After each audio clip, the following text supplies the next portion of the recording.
আপনারা কিসের রাষ্ট্রীয় শোক পালন করেন? মানুষগুলো কিভাবে মারা গেছে? কোনো বিমান দুর্ঘটনায়, না কোনো অগ্নিকাণ্ডে, না কোনো পানিতে ডুবে মারা গেছে? আপনারা মস্কারা মস্কারা করেন জাতির সাথে।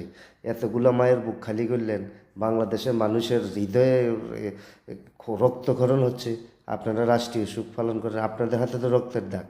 জাতির সাথে আর কত তামাশা করবেন? আপনাদের এই রাষ্ট্রীয় সুখ বাংলার আপামর জনতা প্রত্যাখ্যান করছে, ঠিক আছে? আপনারা মা বাবার বুক খালি করছেন, নিজে লোকগর এই ছাত্রছাত্রী ভাইদেরকে খুন করলেন। খুন করার পরে এখন রাষ্ট্রীয় সুখ পালন করেন। এই রাষ্ট্রীয় সুখ পালন করার জন্য বাংলাদেশের ম্যাক্সিমাম 80% লোক প্রস্তুত আছে, ঠিক আছে? এই সময় আসবেই একদিন, ঠিক আছে? এই মস্কারার জন্য জাতির কাছে আপনারা ক্ষমা চাইতে হবে।